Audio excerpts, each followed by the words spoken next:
Hello friends, welcome back to Twin Bros channel. நம்மளுடைய சேனல்ல சென்னையும் அதை சுத்தி இருக்கிற இடங்களையும் இருக்கிற நிறைய கோவில்களை பத்தின இன்ஃபர்மேஷனை வந்து பார்த்துட்டு வரோம்.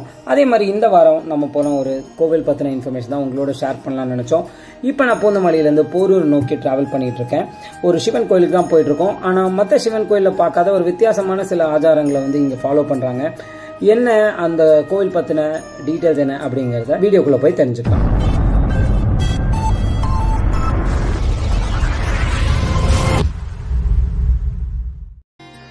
Welcome back to the video friends.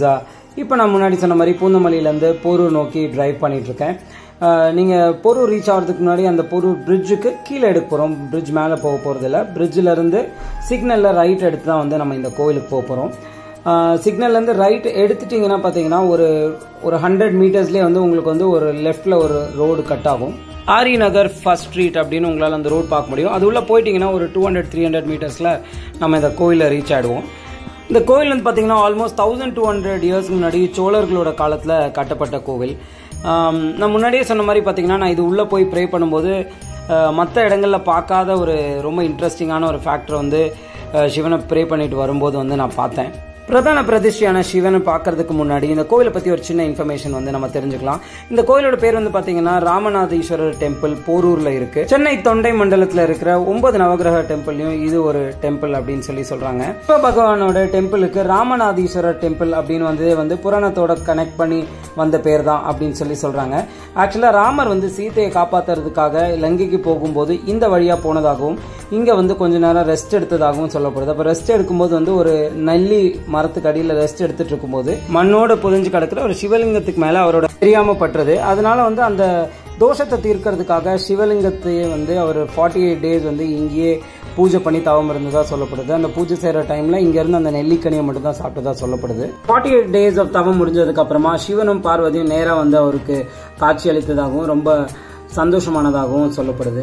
அது மட்டும் இல்லாம ராமருக்கு வந்து ஒரு குருவா இருந்து ஸ்ரீலங்கைக்கு போகிறதுக்கான வழியை வந்து சிவன் சொல்லி கொடுத்திருக்காரு. இங்கதான் வந்து ராமர் வந்து சிவனை வந்து அவருடைய குருவா வந்து அக்செப்ட் பண்ணி இருந்திருக்காரு. அப்படி சிவனை குருவா ஏத்துக்கிட்ட ராமர் வந்து இங்க சிவனை பிரதிஷ்டை பண்ணி ராமநாதீஸ்வரர் அப்படிங்கிற பேர்ல பிரதிஷ்டை பண்ணியிருக்காரு. இங்க வந்து பார்வதி தேவி வந்து சிவகாமி சுந்தரி அப்படிங்கிற இதுல தனியா வந்து சவுத் சைட் பார்த்த மாதிரி வந்து பிரதிஷ்டை செய்யப்பட்டிருக்காங்க.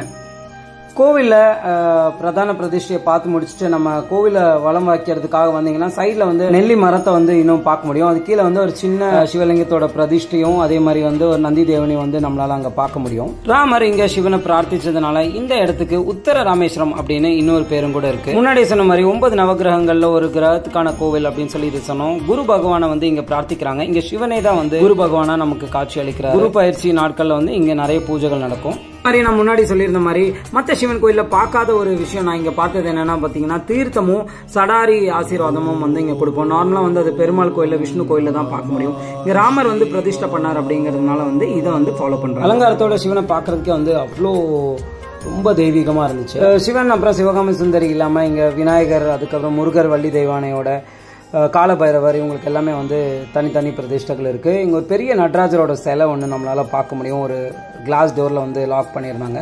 நார்மல் டேஸ்ல பாத்தீங்கன்னா கோவில் வந்து மார்னிங் 6 o'clockல இருந்து 11:30 வரைக்கும், அதே மாதிரி ஈவினிங் வந்து 5 to 8:30 இருக்கும். ஆனா தேர்ஸ்டேஸ் இல்ல பிரதோஷ நாட்கள்ல வந்து அது எக்ஸ்டெண்டட் ஹவர்ஸ் இருக்கும். இதுதான் அந்த டைமிங்ஸ். பப்ளிக் டிரான்ஸ்போர்ட் இல்ல ஷேர் ஆட்டோல வந்தீங்கன்னா கூட போரூர் அந்த பிரிட்ஜு கீழே இறங்கினா அங்கேருந்து இது ஒரு வாக்கபிள் டிஸ்டன்ஸ் தான். ஒரு 10 minutes வாக்கில் நம்மளால இங்கே ரீச் ஆகிட முடியும். உண்மையிலேயே வந்து ஒரு நல்ல தரிசனம் அப்படின்னே சொல்லணும். நல்ல ஒரு பழமை வாய்ந்த டெம்பிள் வந்து ரொம்ப எனக்கு சாட்டிஸ்ஃபைங்காக இருந்துச்சு. பார்த்துட்டு நான் திரும்ப வீட்டுக்கு கிளம்பிட்டேன். இந்த கோவிலை பற்றின இன்ஃபர்மேஷன் உங்களுக்கு இன்ட்ரெஸ்டிங்காகவும் இன்ஃபர்மேட்டிவாக இருந்திருக்கும் நம்புகிறோம் ஃப்ரெண்ட்ஸ். தேங்க்யூ ஃபார் வாட்சிங் த video friends. See you all in the next video.